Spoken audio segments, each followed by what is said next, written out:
노든 사든 불법은 방치되거나 용인돼서는 안 됩니다. 국민이나 정부나 다 많이 기다릴 만큼 기다리지 않았나. 정부는 더 이상 주저하지 말고 법과 원칙에 따라 불법에 엄정 대응해야 합니다. 대한민국의 치외법권 지대는 존재하지 않습니다. 노동자들의 파업은 절차를 지킨 합법 파업이었습니다. 하지만 대우조선해양은 하청 노동자들이 하청 사업장이 아니라 원청인 대우조선 사업장을 점거했기 때문에 불법이라고 주장합니다. 자기들은 당사자가 아니라는 겁니다.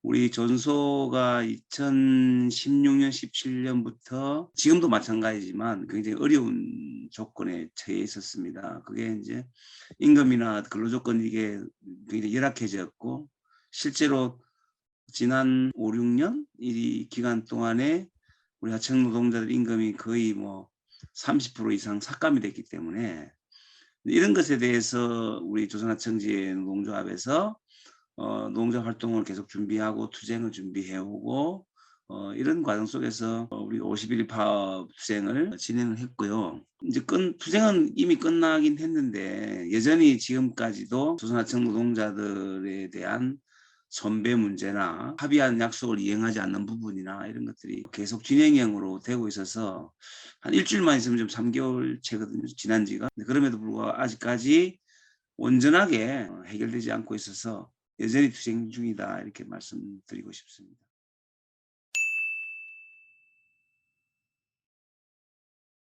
윤석열 정부가 저희들한테 이제 불법이라고 낙인을 찍은 것은 우리 투쟁 형태와 관련돼서 배를 만드는 공간이 게이트와 도구장이라고 있는데 건조 중인 배에 우리가 농성을 하고 있었잖아요.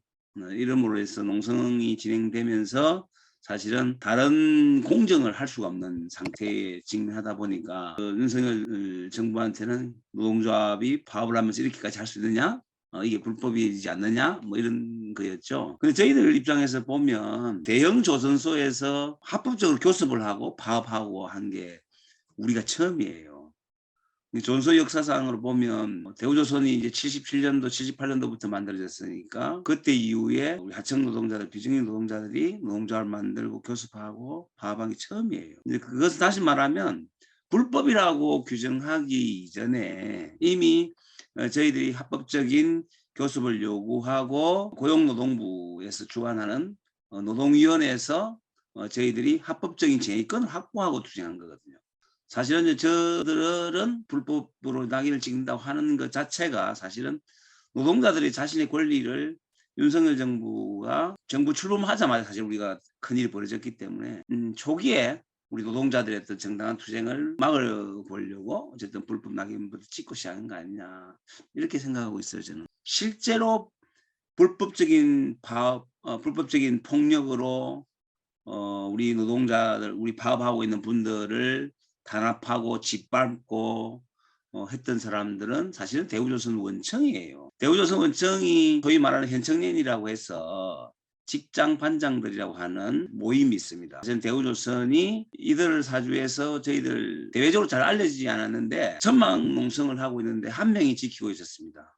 그 한 명이 지키고 있는 농성장에 수백 명이 쳐들어와서는 그 한 명에게 일방적으로 수화기를 쏘게 됩니다. 이 혼자 있는 사람에게는 얼마나 어떤 위험 부담감이라든지 압박감 받았겠어요. 이런 일들이 2건이나 있었고 6월 2일 저희들이 파업을 시작해서 6월 22일부터 점거를 하게 되는데 약 한 보름에서 20일 동안 매일 저희들은 두드려 맞고 쫓겨나고 막 이렇게 했었거든요. 그래서 정말로 이제 불법적인 폭력을 했던 집단들은 사실 대우조선 원청이었죠. 우리 파업 노동자들을 인해서 다치거나 이런 사람들은 거의 없단 말입니다. 그래서 오히려 폭력은 그쪽에서 사용했고 다만 이제 윤석열 정부든 대우조선 원청이든 우리가 파업권을 가지고 있기 때문에 생산을 멈추거나 생산을 타격을 주는 게 파업의 원래 목적이에요. 그게 헌법에 보장되어 있는 단체 행동권이기 때문에. 저한테 손해배상 청구의 소장이 8월 26일 날 저한테 왔어요. 왔는데 대우조선 대표이사 박두선이 원고이고 우리 간부들 5명이 피고로 되어 있는 소장을 받았는데 결론적으로 보면 이제 470억 정도를 이 5명한테 손해배상 청구를 한다고 하는 것인데 실제로 이제 이 대우조선에 주장하는 불법적인 행위를 했기 때문에 손해배상을 한다. 저희들은 인정을 하지 못합니다. 왜냐하면 이 소장에 보면 저희들이 폭행을 했거나 뭐 이런 것들을 계속 열거를 하고 있어요. 저희들한테 이제 손해배상으로 신청했던 근거 자체가 뭐냐면 우리가 점거를 했던 그 배가 거의 한 달 동안 작업 못함으로 인해서 생긴 비용이다. 이렇게 이야기를 했거든요. 그 실제로 이제 그 한 달 동안에 작업 못했던 그 배는 사실은 저희들이 이제 점거하면서 배 이동이 불가능했기 때문에 배 안에서 작업이 거의 다 끝났더라고요. 그리고 7월 22일 날 파업 종료되고 나서 그 배를 찾아갔습니다. 내부를 가봤거든요. 가보니까 작업이 거의 다 되어 있다는 거죠. 그렇기 때문에 저희들이 이제 불법 여부는 법적인 판단이 필요하겠지만 저희들 주장은 어쨌든 법적으로 봐도 사실은 손해될 게 없다 이런 거라고 생각하고 있고 이 법적 다툼은 될 겁니다.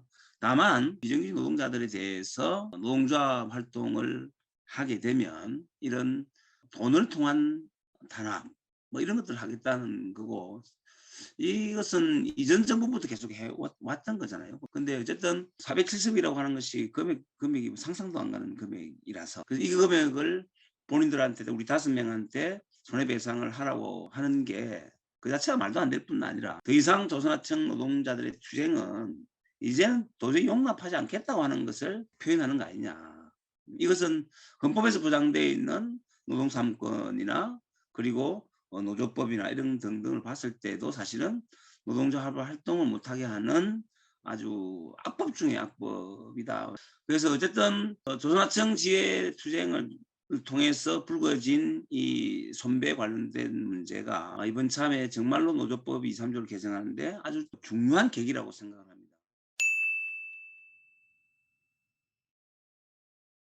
윤석열 정부가 하고 있는 것은 노동자를 위한 국민을 위한 일 이런 것보다는 어떤 자신들의 권력 집단이나 재벌들이나 뭐 이런 것을 위한 정치를 하고 있지 않느냐 이런 생각입니다.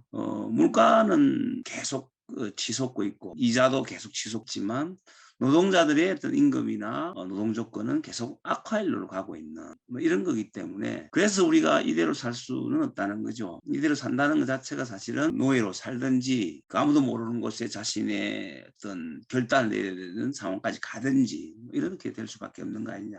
최근 들어서 많은 노동자들, 농민들, 또 청년, 학생들, 시민사회단체가 윤석열 정부와 관련돼서 여러 가지 문제 제기도 하고 투쟁도 하고 뭐 서울에서는 뭐 촛불 시위 하잖아요. 이게 너무 길어져서는 안 되겠다는 생각에 윤석열 정부의 반노동자적이고 반민중적인 이런 정책들 그리고 반민족적인 이런 정책들이 더 이상 오래 가서는 안 되겠다 이런 생각이고 하청 노동자를 투쟁을 통해서 비롯됐지만 우리 노동자들에 대해서 많은 국민들이 연대를 같이 한 거죠.